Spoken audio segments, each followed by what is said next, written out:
Lii ja see siis podcast Kaks kihti sügavamale. Tervitan sind, armas kuulaja-vaataja Spotify või YouTube'i vahendusel, kes kus siis vaatab või kuulab.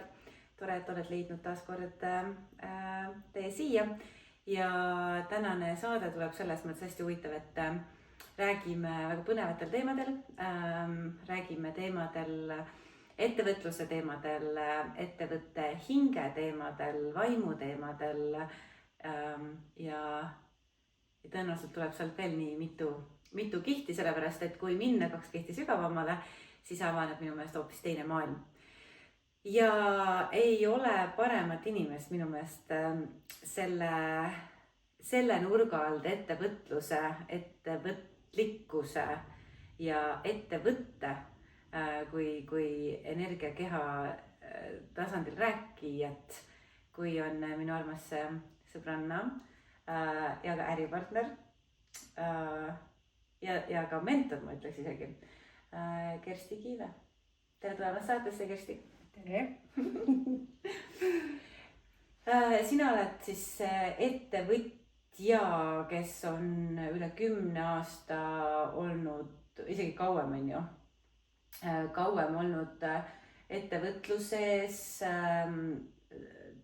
teinud ilusa exiti ettevõtlusest, koolitanud väga palju aastaid, samamoodi ettevõtjaid ja praegult sa tegeled ju hoopis uue nurga alt selle ettevõtlusega, olles ühendanud siis nii selle vaimse maailma, vaimumaailma, mis muidu tihtipeale tundub teistele väga uhuu ja väga eraldiseisev sellest ettevõtlusest. Aga sinu juures käivadki inimesed nii-öelda eraseanssidel just nimelt ettevõtjad, ettevõtte juhid, tegevjuhid, kõik need ja tahavadki sinult seda nii-öelda uhuu teadmist, on ju. Mis see siis täpsemalt on, mis sa teed või kuidas need 2 maailma omavahel kokku oled niimoodi suutnud sobitada, et see ettevõtjatele siis mitte lihtsalt vastuvõetav, vaid ka lausa nagu nende endi poolt soovitav on? Ja ma võib-olla nagu täiendaks seda, et sa ütlesid 10 aastat või kauem, et ma mäletan ennast ettevõtlusega seoses kindlasti 2000 aastate algusest, et selline 25 aastat. Nii palju. Jah, et alguses abikaasa kõrval ja siis hiljem juba siis, kui ma siis seal IT-ettevõttes olin, on ju. Ja seal ka alguses ma olin tavaline töötaja, ma olin tegelikult esimene töötaja ja lihtsalt see minu töö tegemise viis oli selline, kus kohas siis leiti, et on nii palju väärtust, et tark oleks teda siis seal osanike ringis ka hoida. Et sealt sai väga ilus loomine oli seal, et midagi väga erilist. Ja on olnud ka selliseid nagu kõrvalerisid erinevatel teemadel, et iluvaldkonda on olnud ja ka muid asju. Aga et kuidas ma jõudsin sinnamaale, et see nii-öelda vaimne pool siduda ära siis ettevõtlusega. Puhtalt praktiline, et just nimelt, et kui oli siis see exiti periood, siis seal ma juhtumisi tegelikult olin juba palju aastaid tegelenud enesearengu teemadega. Ja aina rohkem hakkasid huvi tekitama minu jaoks siis mitte ainult nagu enda sisemaailm, vaid ka nagu siis see nähtamatu maailm. Et erinevate allikate järgi on siis nagu see, mida me silma ja oma nii-öelda viie meelega tajume, on selline 2-5%, et ülejäänud on kõik nähtamatu, on ju. Et üha rohkem tegis selle vastu huvi ja samas tegis nagu taas huvi, sest et lapsepõlves oli see huvi olemas. Lihtsalt vahepeal tuli elu nii peale, et nagu see jäi kõrvale. Aga jah, et selle exiti perioodil tegis hästi tugev nagu vajadus leida lahendusi teistmoodi kui mõistuse tasandilt. Sest et mõistuse tasandilt mulle tundus, et ma ei lahenda seda ära ja mul oli endal väga keeruline emotsionaalne seis, ka nagu füüsilise keha seis, et kuidas nüüd nagu siis sealt nagu välja tulla. Ja siis mul oli suurepärane õpetaja ja suurepärane kool, kus kohas käia ja siis käisin paralleelselt siis mitut erinevat kursust ja siis kõike seda praktiseerisin. Ja täna mulle tundub see nagu nii normaalne, et selline materiaalne maailm ja vaimne maailm käivad koos, et nad ei ole mitte midagi eraldiseisvat. Ja ega mingi nagu avalikult tegelikult kuskilt nagu ei kuulegi nagu pakkumas seda, mida ma teen, et kui keegi kuskil suusõnaliselt selle info kätte saab, siis see kuidagi jõuab nagu ka minuni siis on ju, et kuule, et kas ma saaks tulla su juurde. Et niimoodi on see praegu läinud. Ja sest et see sest me ei pea tegelikult enne siin saate salvestama hakkamist on ju, läks see vestlus juba sinna, et okei, et mina rääkisin mingitest asjadest, mida ma tegema tahaks hakata ja siis sa küsisid, aga millise ettevõtte alt ma seda teha tahan. Ja siis mina automaatselt ütlesin kuidagi, et mul on hetkel Tali World, Tali Mindset, olid 2 varianti, mille alt ma mõtlesin neid teha. Ja siis mina ise mõtlesin, et mina ei tea, mul ükskõik mille alt nagu, vahet ei ole mille alt kumma alt ma teen. Ja siis on see teie tegelikult ei ole, et ehk siis, et igal ettevõttel on oma teadvus. Ma arvan, et väga vähesed on neid, kes sellisel tasandil üldse ettevõttega niimoodi suhestuvad, nad pigem vaatavad, kuidas see lihtsalt nagu paberimajanduses või seadusandlikult kõige mõistlikum ja mõttekam on, aga kumma ettevõtte vaim tahab, et ma läbi tema teeks oma need asju. Selgita seda rohkem lahti, mis see tähendab üldse? No ma kõigepealt selgitan seda, et see sõna teadvus, eks ju, et seda tegelikult kasutatakse erinevas kontekstis, aga et oleks nagu selge, et mina kasutan seda sõna teadvus siis, et minu maailmas on niimoodi, et igal asjal on oma teadvus. Et see võib olla, ma ei tea, see ahi, mis mul siin toas on, või et mu ettevõte või ma ei tea, mingi puu minu koduhoovis on ju, et igal asjal on oma teadvus. Mõni ütleb selle kohta, et on nagu mingi hing, on vaim, eks ju, et eristatakse, mis on taimedel, mis on loomadel. Ja on ka neid käsitlusi, et kui mina ütlen, et mina suhtlen oma ettevõtte teadvusega, et siis ma justkui olen enda kõrgemale minale andnud siis selle nii-öelda nagu mingi rüü selga, eks ju. Need on nagu erinevaid lähenemisi. Aga point on lõppkokkuvõttes selles, et igal asjal on oma energia ja oma informatsioon. Ja mina olen seda sõnastanud siis selliselt, et see on teadvus. Ja nüüd ettevõtetega on niimoodi, et kui ettevõte luuakse, siis alati on seal mingisugune nagu agenda, et miks ettevõte luuakse ja see kannab mingit energiat. Et hästi tüüpiline Eestis on väga palju väikeettevõtteid, et nii-öelda, kes loovad ettevõtte selleks, et luua endale töökoht. Ja nüüd, ja siis võib olla ka nagu see, et elus parasjagu toimub midagi ja see, kes ettevõtte loob, temal on nii-öelda energeetiliselt mingi sagedus, mida ta nagu kannab ja see kandub üle sellesse ettevõttesse ka. Ja see kõik toimub nii alateadlikult, et inimesed üldse ei teadvusta, mis seal on. Ja nüüd ütleme, et ma ei tea, läheb 5 aastat mööda, eks ju, ja nagu sa tahad seal ettevõttes nagu midagi nagu käima lükata, midagi teha, no kuidagi ei lähe. Või siis, et isiklikus elus toimuvad mingid muutused, ma ei tea, lähed kaaslasest lahku, eks ju, ja on hoopis sinus teine energia, ettevõte hakkab kalla kunnema. Et hästi palju on nagu neid seoseid, et mis energia pealt ma olen loonud ja mis on see nii-öelda nagu see eesmärk, et miks ma selle olen loonud. Ja siis see küsimus, eks ju, et kui sinul on, eks ju, mingi uus tegevus, millega sa tahad alustada, ja siis, et küsimus, et kumma ettevõtte alt teha, siis mina ütleks, et tuleb ettevõttega suhelda. Ja selleks on oma siis nii-öelda metoodika, mida ma siis õpetan, et kuidas viia ennast siis sellisesse muutunud teadvuse seisundisse ja piisavalt kaugele iseenda meelest, mõistusest, et mõistuse tasandil me suudame luua ja välja mõelda neid asju, mis on mineviku kordus. Siis ka vana informatsiooni. Vana informatsiooni põhjal just. Või siis õpitud informatsiooni põhjal, ehk et meil on mingisugune informatsioon ees. Aga kui me tahame luua midagi täiesti uut, siis selleks meil on vaja tulla mõistuse tasandilt eemale. Mul on selleks oma metoodika, mis on tegelikult minu õpetaja poolt ju tulnud, et ega ma seda lõpuni ei ole ise välja mõelnud. Ülar Lindepuu. Ülari Lindepuu, jah, just. Ja ma olen seda lihtsalt mingisuguste asjadega täiendanud, näiteks Joey Dispenza asjadega natukene kombineerinud ja noh, natukene mingit oma nagu sellist essentsi ka sinna juurde, et nagu välja timmida see, mis on nagu kõige kiiremini toimiks.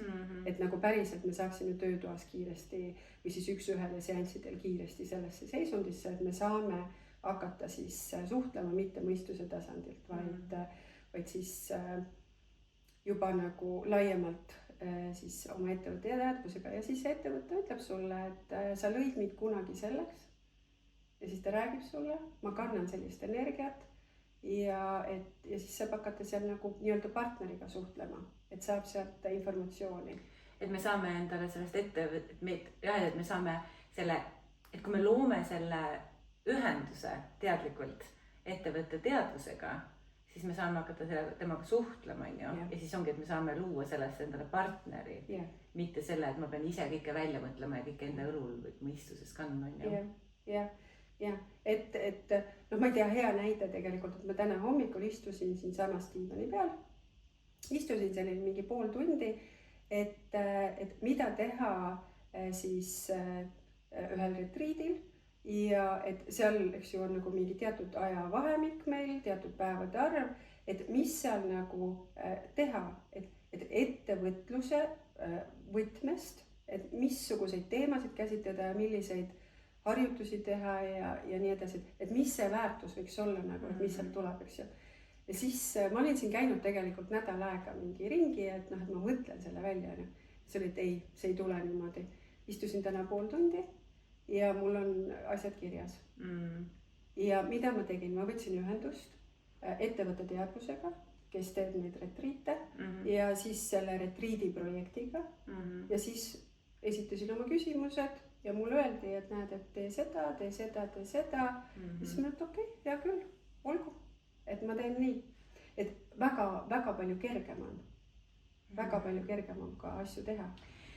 Ja me jõuame selle retriidi juurde ka, sa räägid tegelikult meie enda koos tehtavast Vietnami retriidist, mis nüüd 2025 novembris tuleb esimest korda neid ettevõtlusalaseid tuleb tõenäoliselt veel, aga esimene tuleb meil seal Vietnamis nüüd. Aga enne kui me sukeldume sellesse, siis tegelikult ongi ju, et miks on oluline selle ühenduse loomine ettevõtte vaimuga või ettevõtte teadvusega, ongi see, et ühelt poolt ma saan nagu tšekata mingit enda ideed, et kas see läheb kokku ettevõttega, kas seal on vaja midagi, või siis teistpidi ka, et võib-olla sealt ettevõtte vaimustab endalt mingisugune idee või suure juhatus on ju, et kuule, hakka hoopis sellega tegelema või et ma tahaks hoopis sellist väljundit. Ja siin on tegelikult veel nagu see, et ma nagu kasutan ka selliseid väljendeid, et ettevõte on nagu hinge käepikendus, eks ju. Et see, et minul on, eks ju, minu hing tahab kogeda mingeid asju või et noh, ma ei tea, kellel on hingel missioon ja nii edasi, siis kui me oma hinge ei oska kuulata, siis on tegelikult päris keeruline, aga nüüd keerata nagu see nagu ümber, et kui ettevõte on minu hinge nagu käepikendus ja siis ma suhtlen oma ettevõttega, siis ma saan tegelikult sealt tagasi peegeldusena nagu peegeldusest, et mis mu hing tegelikult tahab, et mis on minu asi ajada.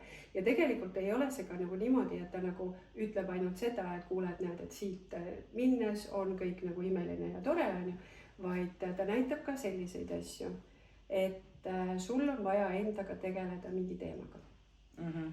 Minul endal oli hästi tugevalt exiti perioodil oli see, kus kohas sellised nagu pingelised suhted, eks ju, ja siis mida mulle ettevõtte teadvus näitas, tolle ettevõtte teadvus siis, kus kohas me seda tegime, näitas, et ma olen hästi tugevalt siis agressor, päästja, siis ohver kolmnurgas. Ja sellise dünaamikaga, et ma olen ise kordamööda kõiki neid rolle. No tavaliselt selles kolmnurgas me käimegi kõik. Just. Ja ta ütles nagu, et need pinged ei lahene. Sina ei näe pingete lahenemist enne, kui sa iseendaga ei tegele. Mine vaata, miks sa oled agressor? miks sa lähed, kukud sinna ohvrisse ja siis lähed kõike päästma, et mis seal tegelikult taga on. Et ta näitab ka nagu selliseid kohti, mida võib-olla nagu minu inimene, minu egotasand ei tunne nagu, et oleks suhteliselt mugav ja tahaks nagu öelda, et see ei ole küll nagu see asi on ju. Aga ta näitab need kohad ära, mis on sinu isiklikud kasvukohad. Et mis seal on ja samas ka näitab ära selliseid asju, noh kui see nagu nii-öelda rada on juba nagu ilusti sees, siis saab tegelikult suhelda tiimiliikmetega, saab tiimiliikmete kohta informatsiooni, et kus kohas nendel on mingisugused kasvukohad või raskuskohad, kas minu asi on teda nagu nii-öelda toetada, kas minu asi on pakkuda mingit keskkonda, kus kohas ta saaks tegelikult enda asjad nagu turvaliselt ära lahendada, on ju. Ilma, et mina ise läheks lahendama, et see on nagu päästja nagu koht, on ju. Aga või siis näiteks, et milline on projekti potentsiaal ja milline on siis nii-öelda see energeetiline seisund praegu ja seda saab seal laadida ja saab vaadata, kus on lekkekohad ja tegelikult on nagu päris palju selliseid metoodikaid. No jah, aga sina oled ju selgeltnägija. Sinul tulevad need asjad kergelt ja nii-öelda nagu see on sinu igapäevane asi.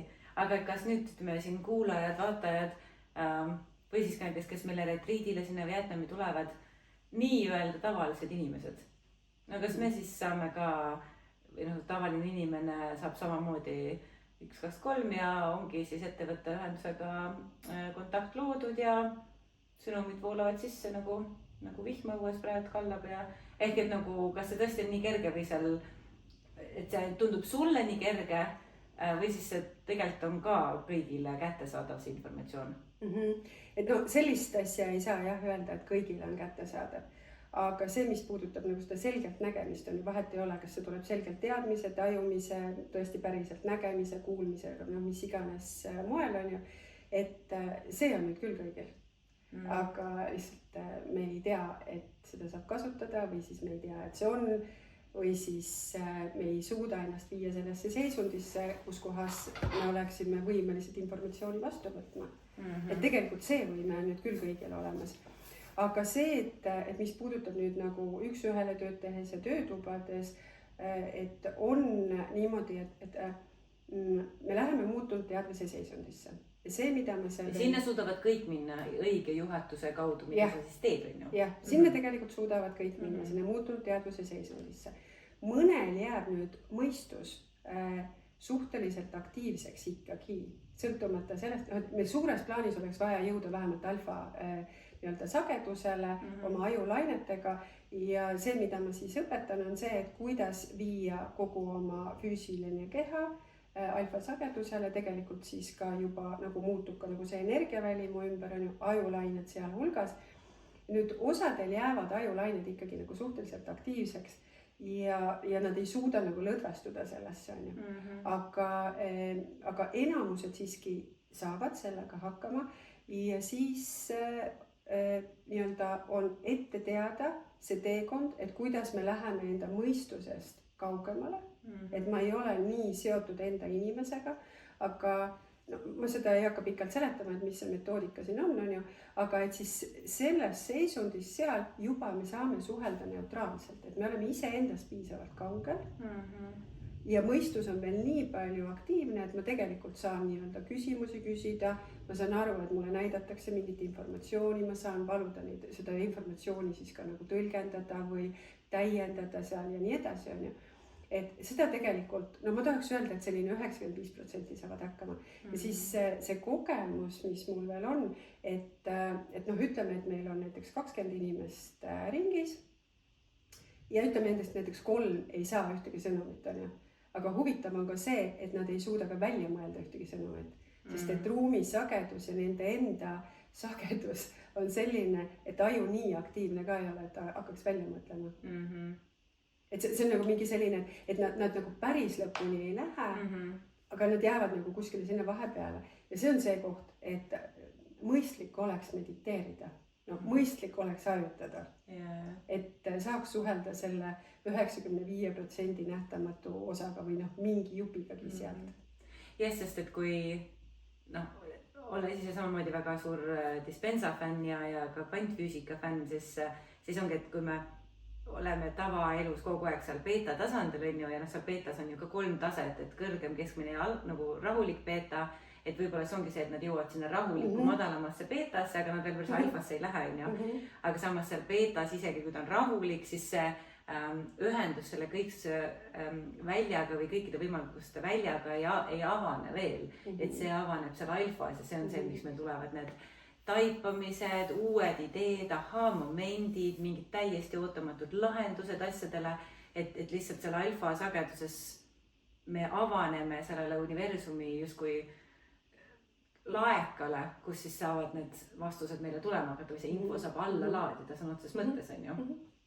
Ja selles mõttes on ju see meie retriit, mis me nüüd seal Vietnamis teeme, eriti mulle tundub väärtuslik just selle koha peal, et ongi, et kui sa teed näiteks workshopi lihtsalt ühekordselt, siis ongi inimesed kokku, teevad ära selle, lähevad ära, aga seal me oleme 2 nädalat koos ja me iga päev saame natuke midagi teha, mis tähendab seda, et me nagu see avanemisprotsess või see küpsemine, avanemine, sügavnemine saab olla nagu, meil on aega, ütleme siis nii, on ju. Ja tegelikult ongi ju mõistlik teha nagu samm-sammult, et mitte kohe, ma tahan kohe kõike, et seda nagu poko-poko, vaikselt on ju, et me ei pea nagu kõike tegema kohe ära. Ja pigem on nagu ka see, et väga palju sõltub sellest, et kes nagu ruumis on, mis taustaga inimesed on, et kust kohast me peame üldse alustama, eks ju, et see on nagu nii erinev, et need, kes on nagu teinud mingid paarkümmend aastat juba nagu selliseid vaimseid praktikaid, meditatsioone, kas või hingamispraktikaid, mis iganes, et nendega on väga lihtne, nendega ma seletan metoodika ära ja me lähme ja kohe tulevad asjad, aga kelle seda harjumust ei ole, siis me peame tegelikult natukene seda teed sisse hakkama käima, eks ju. Mis on ka fine. Absoluutselt. Et ei ole nagu midagi nagu sellest, ei head ega halba, et on nagu on. On nagu on, jah. Ma ise tunnen, et kui siin seni, ja ütleme võib-olla ka teised retriidid võib-olla rohkem natuke sellises, ma tean juba täpsemalt, mis saama hakkab ja mis tuleb ja kõik see, et siis see Vietnami retriit, kui me siin seda juba maininud, on hästi palju, ongi just nimelt ettevõtlus, ettevõtjaks oleme, ettevõtlikkus, mulle meeldis, et sa ükskord tõid selle sõna sisse. Mis sina näed, mis seal siis meil Vietnamis saama hakkab või milline see retriit tuleb meil? No vaata nagu sellises väga üldises plaanis on ju, et on sellist iseenda eest hoolitsemist, on fun'i, on kohaliku siis keskkonna nautimist, kus parasjagu me siis oleme, eks ju, kas ühelaadses või teiselaadses keskkonnas, siis kindlasti on sellist sisevaatlust sellesse, et vahet ei ole, kui sa ei olegi täna ettevõtja, siis mingid projektid su elus ikka on. Tõenäoliselt on mingid unistused, et ühel päeval ma hakkan tegema seda. Või veel raskem koht minu meelest, kus inimestel olla, on see, et ma tahaks mingit oma asja teha. Aga ma ei tea veel, mis asi see on. Et ma käin seal palgatööl või ma olen väikeste lastega kodune või ma olen ühte asja teinud viimased, ma ei tea, x aastat, tahaks midagi uut. Tahaks mingit oma asja teha, aga ma ei tea veel, mis. Et nagu siis ongi nagu selliseid nii-öelda workshop'e või neid töötubasid, kuidas me neid seal iganes nagu nimetame, et vaadata nagu hoopiski nagu teiselt tasandilt seda, et aga mida minu hing tahab veel kogeda. Mida mu hing tahab kogeda ja mida ta tahab veel kogeda. Et nagu, ja mitte nagu see, et minu ego tasand, et ma ei tea, ma tahan seda kallist käekotti, sest et see, ma ei tea, näitab seda, et mul on mingi staatus või siis, et siis ma kuulun kuskile, on ju, et lähme natukene sügavamale. Ma vaatan, mida mu hing tegelikult tahab kogeda ja siis, et kui see on nagu mingi ettevõtluse vormis võimalik nii-öelda siia materiaalsesse maailma tuua, et siis juba nagu sealt kaudu veel vaadata, on ju. Aga täitsa vabalt võivad olla ka ju sellised projektid, et ma ei tea, et näiteks, et ma tahan endale uut kodu, on ju. Mida minu praegune koduteadvus minule räägib? Mis mind siin praegu hoiab või nagu ma ei tea, noh, siin nagu, et kui uut kodu tahta, et mida minu hing tahab kogeda seal uues kodus, on ju. Et kõiksugu erinevad nagu variandid, et ettevõtlikkus on palju laiem kui lihtsalt ettevõtlus. Et ma olen ettevõtlik inimene. Et on neid ka, kes väga ei võta midagi ette, kes pikutavad enamuse ajast. Ja neid me ei oota retriidile. Jah, pikutage edasi. Jah, et kindlasti on neid nagu asju ja siis me oleme ju arvestanud ka sellega, et inimesed saaksid vajadusel teha ka tööasjad ära. Et kui on pikemalt kodust ära olemine nagu tavakeskkonnast ära olemine, et siis saaks need asjad ka teha ja mul endal on ka plaanis natuke tööd teha. Mulle endale tundub, et ongi, et kui me seal et meil tulevad kokku sellised inimesed, kes ongi juba selle mindsetiga, et elu on liiga lühike, et seda keskpäraselt teha. Et teeme midagi lahedat. Vahet ei ole, kas see lahe on siis, et davai, loome uue kodu endale. Teeme mingi kihvti projekti. Ma teen täna mingil tasemel, ma tahan upgrade'i. Või et ma olen täna inimene mingil tasandil, ma tahan upgrade'i, ma tahan nagu nii-öelda kõrgemasse nagu tõsta taset. Või siis, et mul on mingi idee, kuidas ma nüüd seda ideed võimalikult hästi saaksin realiseerida, on ju? Mis mu ettevõtte hing selle kohta ütleb või vaim selle kohta ütleb, on ju? Või siis vastupidi, ma olen avatud, kuidas ma saan olla kõige suuremaks teenistuseks, on ju? Ja siis vaadata, et okei, mis see juhatus siis tuleb. Et mulle endale tundub, et see Vietnami reis just loob selle nagu katalüsaatori või selle sellise nagu raamistiku, et me saamegi teha tööd iseendaga erinevatel tasanditel ja vaadata nii-öelda nii hinge, vaimu, teadvuse, ego, kõige tasandil, on ju. Ja siis me saame, ja mulle tundub see nii väärtuslik, et kui sealt hakkab juba mingit inspiratsiooni tulema, mingid sõnumid hakkab tulema, mingit infot hakkab tulema, et siis meil on kohe selle retriidi ajal tegelikult ju need töö tegemise pausid või need nii-öelda realiseerimise pausid või realiseerimise nii-öelda slotid, siis ajavahemikud juba sisse arvestatud, et me saame kohe tegutsema hakata, sest nii tihti on see, et ma ei tea, oled kuskil retriidil nädal 10-2 ja siis on nii palju ideid ja siis ootad, kuni jõuad koju, et saaks kodus hakata neid tegema. Aga siis tihti palju see energia juba hakkab ära vajuma või tööb juba mingi uus energia peale. Aga et kui seal kohe näiteks ongi, ma ei tea, hommikuse meditatsiooni või töötoa ajal tekib mingi idee ja siis saab kohe, et okei, meil on nüüd 3 tundi kuskil coworking space'is töö tegemise aeg, et davai, ma hakkan kohe tegutsema. Ja tegelikult minu meelest on see ka nagu üli lahe. Et muidu jääbki nagu, mul endal on see kogemus, et ma olin kevadel siin nädal aega pimeruumis. Mul oli väga palju sõnumeid, et mida teha. Just paar päeva tagasi vaatasin siis listi üle, et no ma võib-olla 3% olen neist asjadest ära teinud, aga tegelikult paljud on sellised, et mis võtavad nagu väga nagu vähe aega, et nagu tee ära. Et oleks seal olnud võimalik kohe need ära realiseerida, siis oleks nagu väga paljud asjad tegelikult tehtud, on ju. Ja, aga ma tahtsin nagu veel tuua veel nagu sellise asja siia pilti, et vaata, sa enne ütlesid nagu see nii-öelda, et minul kui selgeltnägijal on nagu hea nagu, et noh, et mul kõik tuleb, on ju. Et esiteks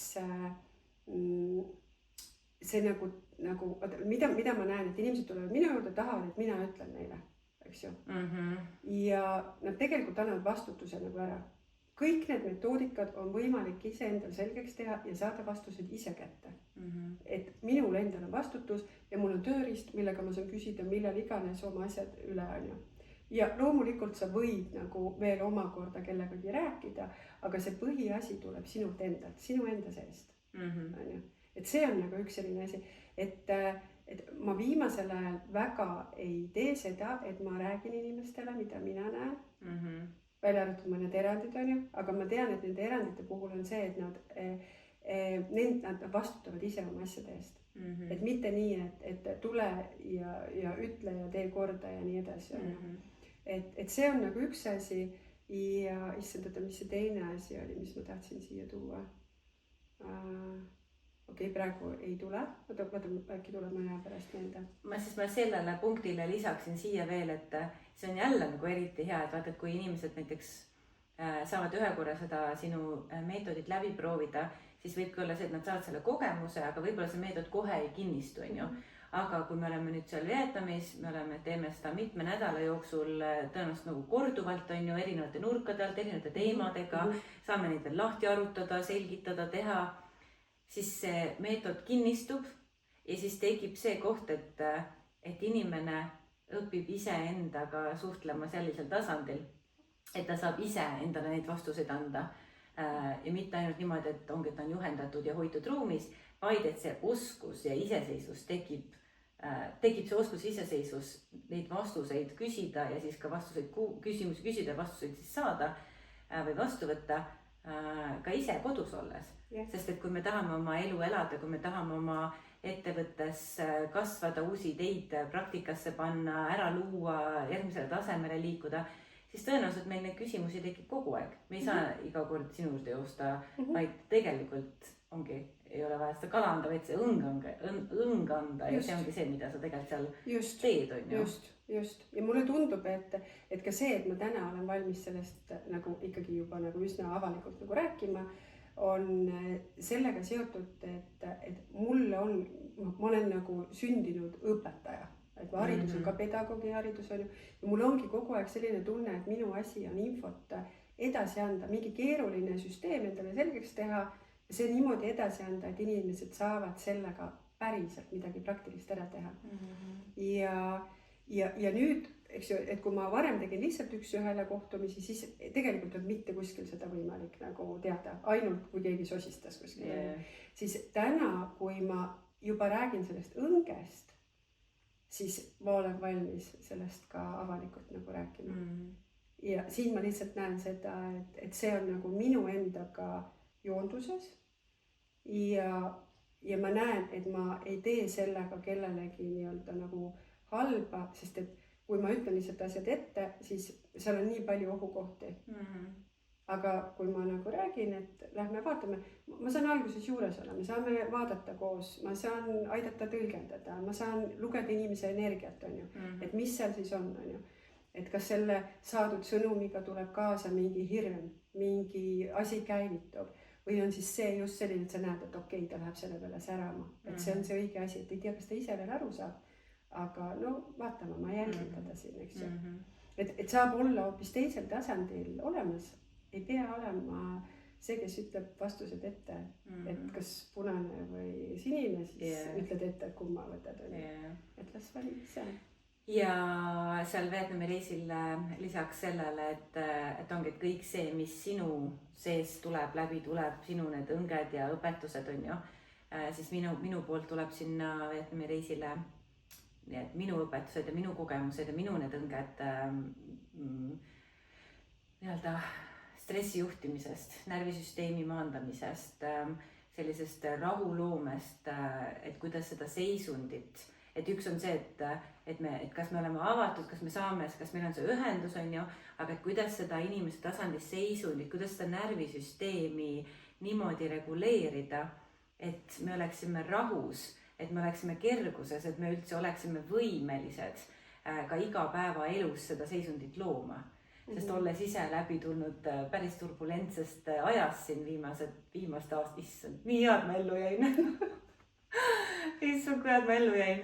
Igal juhul, et see nagu turbulents, kust ma läbi tulin ja et ongi, et mida ma siis tegin, et ma läbi tulin, siis ma hästi teadlikult hakkasin tegelema oma närvisüsteemiga ja praegu igapäevaselt on närvisüsteemi regulatsiooni, harjutused, praktikad, teadlikkus sellest, erinevad väiksemad, suuremad asjad ja nüüd, kui ma ka suvel siin õppisin ja tegin ära oma stressijuhtimise coachingu paberid ja selle sertifikaadi kätte sain, et siis sealt tuli ka nii palju tööriistu veel ja need on teoreetilisi teadmisi veel rohkem sellest närvisüsteemist. Et seda toome sinna kindlasti sisse, et kuidas seda kõike närvisüsteemi tasandil reguleerida. Ma olen väga suur fänn harjumuste psühholoogial, et kuidas luua uusi harjumusi, mis on seal see psühholoogia, sest need harjumused loovad seda, millisel tasemel me igapäevaselt võngume või oleme. Et see raamistik sinna ümber, et kuidas seal tasakaalu leida, et me liiga jälle ära ei kaoks, on ju. Et need teemad tulevad sinna juurde, et ongi, et kogu see kogu see, millest me oleme siin rääkinud, stressijuhtimine, harjumused ja päris palju tulevad tegelikult sellised teemasid, mis tõenäoliselt ongi grupist tulevad, et kellel mis on aktuaalne ja mis küsimused tekivad ja kus kohas need grupiliikmed antud hetkel on oma elus, on ju.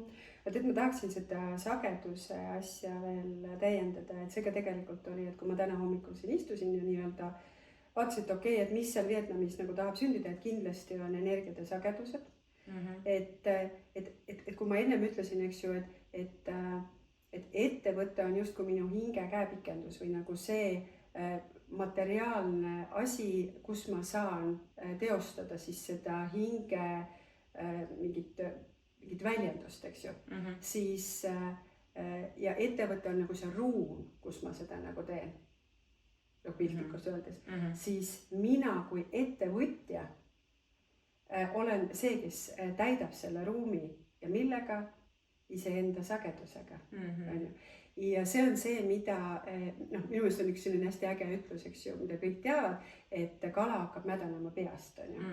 Et kui ettevõtetes on mingi jama, siis kasutatakse hästi palju seda väljendit. Ja siis ega siin nagu midagi ju väga nagu valesti ei olegi. Et suuremates ettevõtetes võib seal olla ka nagu nii-öelda tiim või nagu mingi osakond, kus kohas tiimijuhiga on seal mingid teemad. Aga Eestis, eks ju, niisugune keskmine ettevõte, ma ei tea, 20 inimest, eks ju, siis kogu selle ettevõtte käekäik sõltub tegelikult sellest, mis sageduses on ettevõtte omanik ja juht. Kui nad on meil 2 ühes, eks ju. Ja kõik see sõltub sellest, ehk et minul ettevõtjana on kohustus ja vastutus tegeleda enda sagedusega ja see, mida ma sellega siis sinna nii-öelda ruumi toon ja mida ma sellega loon. Ja siis see, eks ju, läheb nendele minu nagu töötajatele klassikalise sõnastusega, mina armastan tiimiliikmed öelda selle kohta ja sealt edasi klientidele ja siis veel nende perekondadele. Ehk et nagu see on nagu väga suure või siis kui me toodame mingisuguseid asju, et mida me sinna kaasa anname. Eile oli veel üks väga tore kogunemine, oli tort seal ja siis oli koostisosad tordis. Kõige esimene koostisosa oli kirjas armastus. Ja siis tulid nagu mingid muud asjad, eks ju, mis seal kõik olid.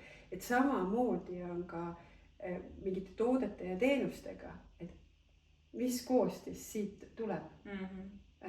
Ehk et see sageduse teema, see, mis energiaid ma kannan, kuidas sellest kõigest nagu, kuidas sellega nagu toime tulla või seda parandada. Et see on nagu imeline, et nagu need teemad tulevad, eks ju, läbi sinu sinna ruumi. Ja siis muidugi palju fun'i, nalja, puhkust, seiklusi, pidutsemist, häid sööke, häid jooke. Vietnam on teada tuntud söögi- ja joogikultuurimaa. Oleme nädal aega siis Ho Chi Minh linnas, Saigoni linnas, mis on fantastiline, väga elav, väga siuke busy, radiant, vibrant suurlinn Aasias ja siis nädal aega oleme Vietnami siuksel pisiksel paradiisisaarekesel Phu Quoc, millest ma tegelikult kuulsin juba mitu aastat tagasi ja mul oli, millegust saared tõmbavad mind ja siis ma mõtlesin, et lahe, et Vietnamis mingi väike saar, mida ma suures pildis ei ole kuulnud, aga siis kuulsin, et okei, ühel päeval ma sinna lähen, et ühel päeval ma teen seal retriiti. Ja siis, kui ma hakkasin kokku panema seda Vietnami retriiti ja siis vaatasin, et oota, et nüüd saab see Phu Quoci saare idee ka ära lahendatud või nii-öelda rakendatud või ellu toodud. Et siis ongi, et üks nädal oleme linnas ja teine nädal oleme siis seal Phu Quoci saarel, kus on hoopis teine energia, hoopis teine vibe, hoopis teine tempo ja atmosfäär, nii et saab neid 2 erinevat Vietnami poolt kokku panna. Ja iseendasse siis samamoodi kogu aeg, ma arvan, et ongi, et nii kui me vahetame keskkonda, nii tuleb uued teemad üles ja selle 2 nädala jooksul see on piisavalt pikk aeg, et saame nagu integreerida igasuguseid uusi ideid, vanu hirme, uusi mõtteid, vanu mustreid, kõike seda. Aga täna me peame kokku tõmbama. Me lubisime enne nii kaua, et täna peame kokku tõmbama, sest ma pean oma pojaks selle kooli järgi minema. Nii et kes soovib, keda kutsub kõik need samad teemad, millest me siin praegu Kerstiga veidikene oleme rääkinud, keda kutsuvad need teemad sügavamalt sisse vaatama ja kelle hing heliseb ja kelle hing kutsub ja on niisugune nagu, on niisugune plõks käib ära, on ju, et midagi mulle. Ja vahel, jah, see nagu tunne tekib, on ju. Siis meil on sellel hetkel, kui me siin praegu seda podcasti teeme, meil on 4 kohta veel vaba. 4 kohta on veel vaba, oodatud on nii naised kui mehed, et on mõlemal avatud ja kogu lisainfo on hetkel kodulehel olemas, daligarat.com/workation, aga lihtsalt kui lähed daligarat.com, siis sealt leiad ilusti ülesse. Või siis kirjutada mulle või Kerstile eraldi. Ja kui tekkis huvi Kersti kohta, täpsemad infot saada, üks-ühele kohtumist saada, mentorlust, coachingut, koolitust, kas siis endale või ettevõttele või oma tiimile või mingile grupile, siis Kersti kontaktid on samamoodi selle podcasti juures olemas. Nii et praegu viskasin seda väga vette siin. Jah, muidu ma olen olnud salaja kätte saada väga. Okei, aga kui me ei pane neid sinna, kui sa tahad tema kontakte ja vaatad, et neid ei ole selle podcasti juures, siis järelikult neid ei ole. Nii et vaatame. See on üllatus. Üllatus, tada!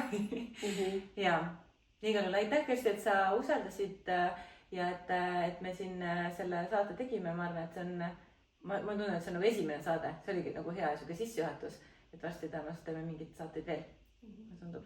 Ja siis muidugi kogu see Vietnami võlu, või maagia, mis me seal tegema hakkame. Tuleb tõesti maagiline, mulle tundub. Aitäh! Aitäh sulle! Ja aitäh kõikidele kuulajatele, kõikidele vaatajatele ja kohtumiseni järgmises saates ja Vietnamis. Tšauka!